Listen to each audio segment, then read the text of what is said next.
Hey, I'm Alex Radcliffe from Board Game Co, and today we're going over the best games you can buy at Gencon. That's not entirely true. It's not really the best games you can buy at Gencon. It's 15 games you can buy at Gencon that I decided to pick out based on my own personal level of interest, and they may or may not be a good deal, but they are games that I think are cool and kind of worth paying attention to, so they're maybe the best 15 games you can play at Gencon?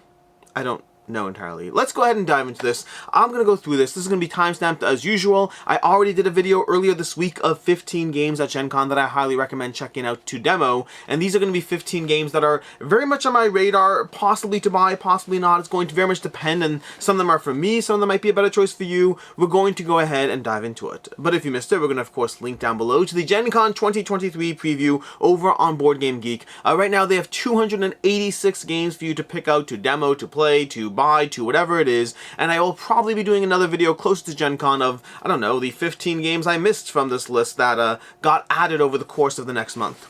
August 3rd through 6th, that's in Gen Con, Indianapolis. If you're there, well, great. If you're not there, well, this is still a relevant video of 15 games that are newer and interesting and coming out, some expansions, some new games, some expensive games, and you could, of course, use this preview over here. I will not be covering every single price as I go through it. I do have this ranked in order of what I'm most excited about, but if you want, for example, over here, you can just type in whatever game you want. So, for example, Age of Innovation is our first game, and if you type that into the Gen Con little search box, you can go ahead and see that it has an MSRP of $100. I do not know what they'll be selling it at, but you can see the MSRPs over here. You can also go ahead and sort by publisher, by thumbs. You can filter. You can tag your own personal titles to be able to store them in your own personal list of Gen Con titles you want to go through, so you can use this as your own database if you are going to Gen Con and want to make sure to check things off as you go through it.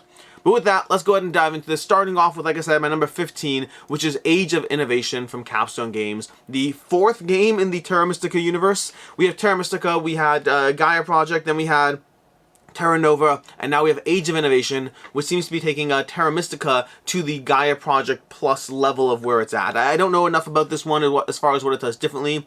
What I do know is Gaia Project is a game that I've started to dive into more recently. I played it like a year ago, and I've started to play it more recently, and I'm still very conflicted on it. I still think it's both an incredible game, and I understand why it's ranked so high, but also those first like 2 rounds just feel so ridiculously tight that it just feels like you can't get anything done. And then things start opening up a bit as you play through it, and it starts becoming a incredibly tight engine of how you go up the tech tracks, how you try to build your economy, how quickly you ramp up to your high level buildings to unlock your powers, versus how much you want to focus on mines or trading posts or research stations to be able to focus on whatever it is your specialty is. You basically want to be good at everything, and you can't, just like in real life.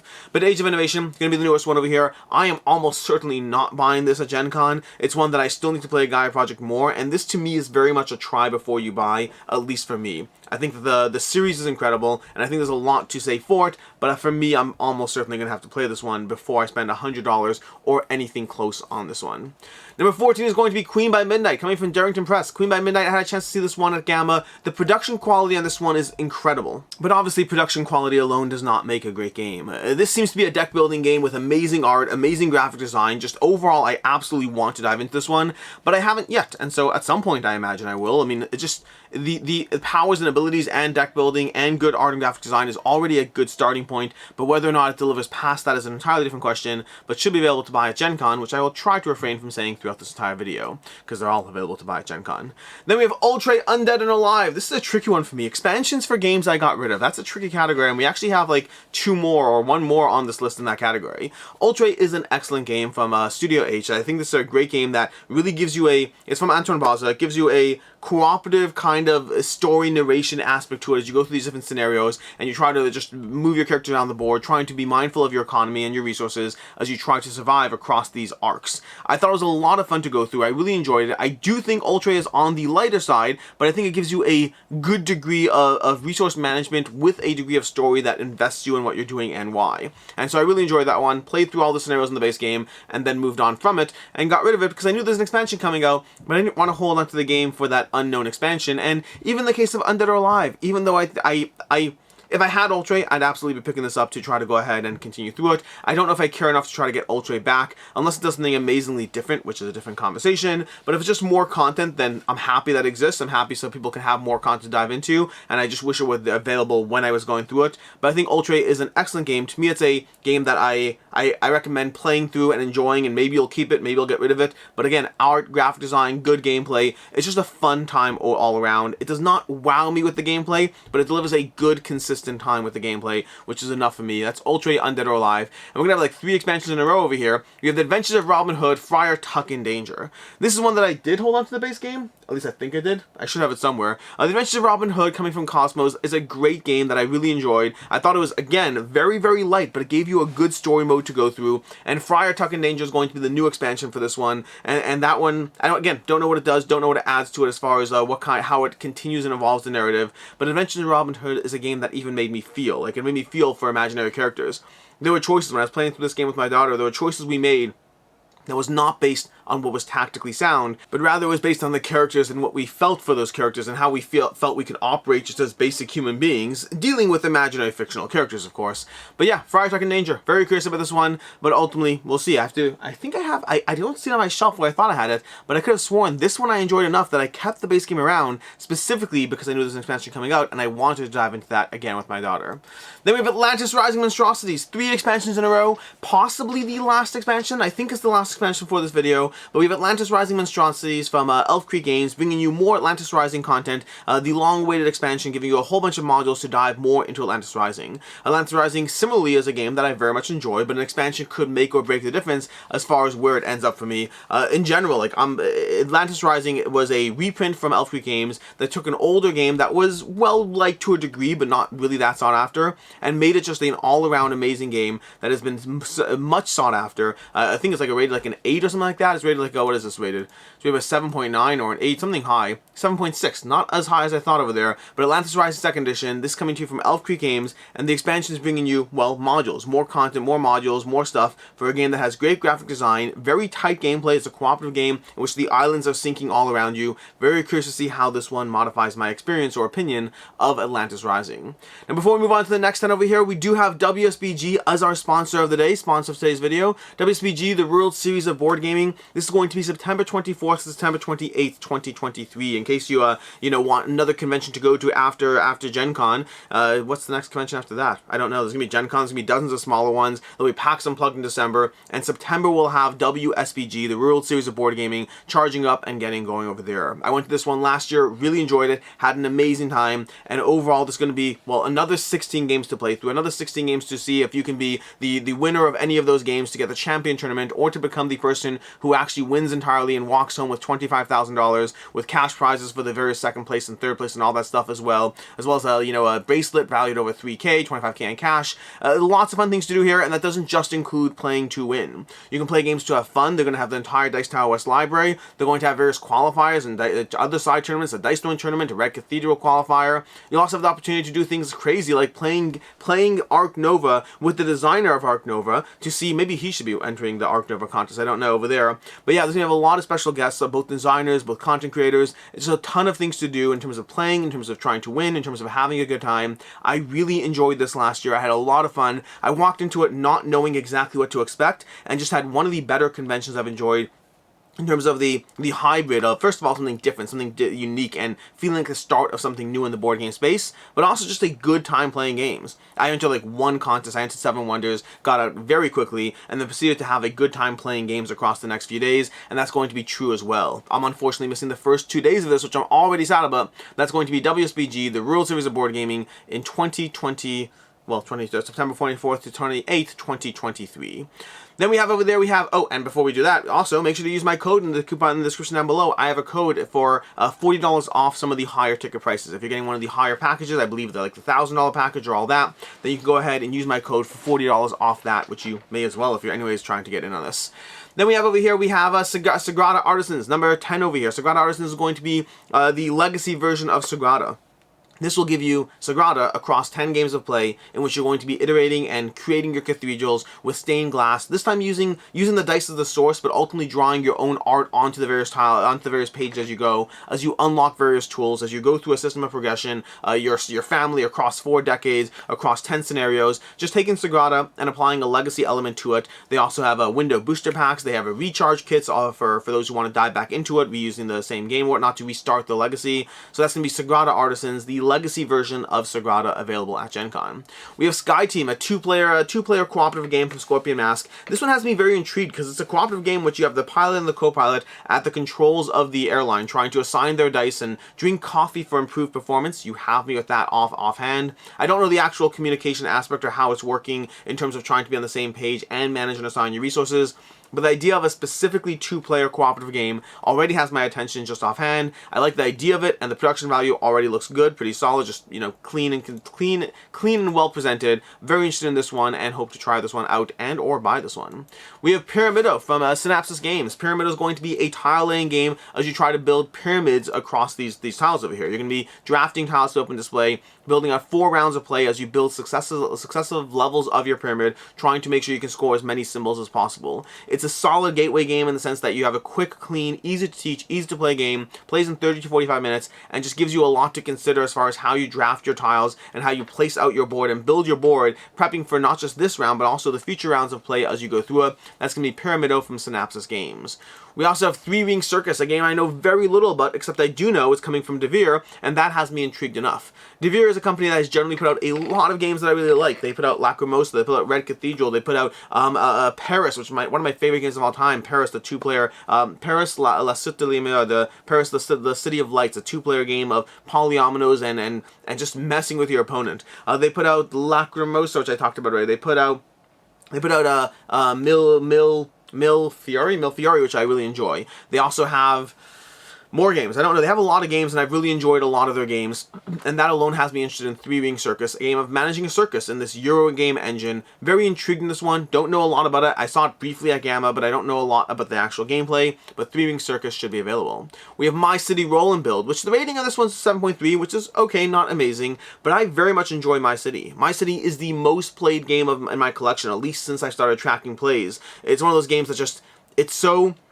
My City is just an accessible game that you could play in a legacy series of 24 games, which means I've played it 4 or 5 times, putting me at around 160 or so plays, which is, I think, the most recorded plays I have of any game. Not the most time I have in a game, that would be Gloomhaven, but My City is the most played game I have. I'm also very excited for My Island. That was actually in my games that I recommend you demo or preview. My Island was definitely in that list over there, but My City Roll and Build, I definitely want to try this one. I don't imagine I'll like it as much as My City. Whenever you have a good game and they try to make it a different version of it, I'm always a little bit hesitant and will translate as well, but even at a 7.3, I like this game enough that I would definitely try that out, and I want to give this one a shot and see how it takes the mechanics of My City and implements it into a role in a game. Very intrigued by it. That's My City Roll and Build. We have Cosmoctopus, which is the game of trying to manage the cards of the Great Inky One as you travel him through, as you move him through space, gathering resources, gathering cards, and ultimately trying to achieve and build out your 8 tentacles of the Great Inky One, Cosmoctopus himself. In this game, you're trying to manage your cards. You have 4 different types of cards, and you're going to be playing those cards with the ultimate goal of getting your hands on 8 different tentacles. The first player to 8 tentacles wins. There's also a solo or cooperative mode you can play through as well, but you're trying to manage your cards and manage the abilities of those cards. There's tableau building, because one type of card will give you discounts, one type of card will give you abilities, one type of card will actually give you a lot of tentacles as you gather resources, and the last type of card is just kind of instant use abilities that will give you all these other things. You're trying to manage your cards, manage the puzzle of cards, as you try to figure out how to move your way and navigate through the game. That's Cosmoctopus, available at Gen Con. We have Disney Lorcana. This is one that the 6.9 rating already has me intrigued. I mean, is that based on people playing it? Is that based on people not liking the fact that it exists? I'm not entirely sure.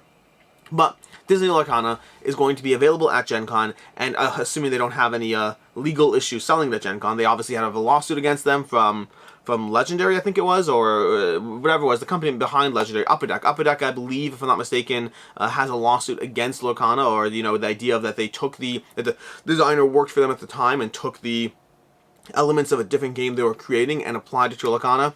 I don't know what will happen. I don't know if there's going to be an injunction across the sales, but assuming it actually is at Gen Con and being sold, expect this to be the thing that everyone is walking around carrying, because everyone is going to want it either for themselves or alternatively just to sell on eBay, because this is going to be a sought after game. This is the most exciting TCG that's been announced in quite some time. Very intrigued to see how it'll do, but the IP of Disney behind it, the company of Ravensburger behind it, I think this is going to be a game that's going to sell phenomenally well. I myself am not someone who actually dabbles in TCGs, and I plan on dabbling in Lorcana. I don't know how long that will last, but I plan on dabbling in Lorcana. I think it's very cool and very exciting. It has an IP. It's the kind of game I can play with my kids because it has the art and the appeal. It's a great way to get my kids into a trading card game, or in a way that doesn't have, you know, something like Pokemon that I have no personal affinity for, or alternatively doesn't have Magic the Gathering, which they have no affinity for. It's a way of meeting in the middle for myself and my kids to be able to dive into something and enjoy it very much. I don't know how long my dive into Lorcana lasts, but I will definitely be trying to get my hands on this as much as I possibly can to start the process of seeing whether it's a game I enjoy or not. I like the idea of just drafting, you know, doing open drafts with my kids and drafting cards and building decks. I'm excited for Lorcana. I'm curious to see how it go. This one's going to be hard to get your hands on. I imagine they'll sell out. I don't know what's going to happen. I don't know how much they're bringing, but this is going to likely be the hit of Gen Con. We have Wild Tiled West from Direwolf. Wild Tiled West had a chance to see this one at Gamma, and it looks so cool. First of all, the art in general, graphic design, all that stuff just looks amazing.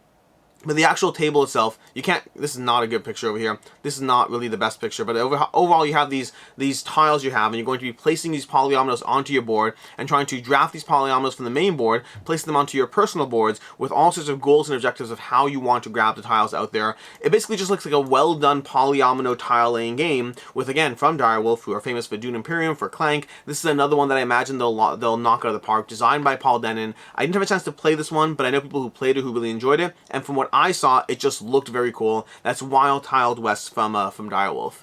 Number 2 is going to be Race to the Raft from the City of Games. Again, available to buy at Gen Con, hopefully. Race to the Raft is one that was on Kickstarter and definitely had me pulled in this cooperative game as you try to basically navigate the cats across the board. You're trying to lay out a pathway of overlaying cards to be able to bring the cats from the island onto your raft before everything burns down around them. I love overlaying cards in general. I love the idea when you have cards, you're trying to match up the symbols. There are so many games that do it, and I've always enjoyed them. Way back, one of the first games I played with this mechanic was Hanging Gardens. The Hanging Gardens, I don't even remember the publisher, but it's a game that had that overlaying cards mechanic, and I really enjoyed it, and I've seen a lot of iterations of that mechanic over time, and I've liked the different ones to different degrees, but I'm very excited for Race to the Raft. I don't know if this is going to be the one that really nails it for me. Again, I have a few in my collection right now, but I don't know if this is going to be the one that really just takes it home, or it's going to be one that intrigues but disappoints. I know people who've played this one who have really enjoyed it, though. Like, I believe Think of Themer really liked it, and they generally don't like cooperative games. I'm very excited for Race to the Raft, and this, yeah, I'm just very excited for it. I'm very excited. The idea of having all these scenarios you can play through, very excited for Race to the Raft, and curious to see how that one will go for me. Then lastly, we have Lost Ruins of Arnak, The Missing Expedition. This is one that I've been excited about since they first announced it. The next expansion to Lost Ruins of Arnak, bringing two new leaders, solo and a 2-player campaign, and more. Just giving you more content for Lost Ruins of Arnak, one of my favorite games of all time. And this is going to be finally available. If it's been talked about since, I want to say since PAX Unplugged, I knew this existed, and I'm happy to finally see it, you know, at a point where you can actually get your hands on this one, because I've been anxiously awaiting it. Again, available to buy and all that, and this is another one you can easily expect. In fact, I lied. I said there's no more expansions. This last one, my highest ranked game in terms of excitement here, is actually an expansion. It's Lost Ruins of Arnak, The Missing Expedition, the second expansion for Lost Ruins of Arnak, and one that I don't imagine will be as impactful as Expedition Leaders was. I'm curious. It might not. It depends on how well that solo and 2-player campaign is done. The new Leaders is obviously just more content, which is good, more variety to the experience. Very excited for this one, and just, what's this board over here? This board looks cool. It looks cool. Don't know what's going on here. I assume this is part of the campaign, but I don't really know. Either way, CGE in generally does an amazing job of, again, art, graphic design, the games themselves. I'm very excited for this one and curious to see how much I do or do not enjoy the solo and our 2-player campaign. And that's what we have for our Gen Con highlights. These are 15 games you can buy at Gen Con. All of these games should be available to buy. In general, if you're using the BGG preview page over here, let's just go ahead and show you this. You can go ahead and filter for, you know, where's the page over here? You can go to filter and filter by, you know, games that you only want to go ahead and for sale. So if you do this, you do apply, and you can see there's 213 of these games are available to purchase. You can scroll through it, see the price points, navigate yourself, sort it by thumbs, whatever it is, you know, to see popularity and see what, let's say, thumbs. What's the most popular game to buy? this actually gives you a good indicator. Race to the Raft. Race to the Raft. And you see, this is a good example right here. We have Race to the Raft as well, like the most popular game right now. We have Lost Ruins of Arnak, one of the second most popular game. We have Great Western Trail, which is a game that I like, but not enough to put on my top 15. But this is a good way for you to go through this and see more games and not just the ones that I am personally interested in and showing you. In any case, and until next time, I'm Alex Radcliffe from Board Game Co. Thank you for watching this video. Enjoy Gen Con, and we'll be back, like, I don't know, a week before Gen Con, we'll be back with all the titles that I missed that I probably should have talked about. In any case, until next time, I hope you have a good one.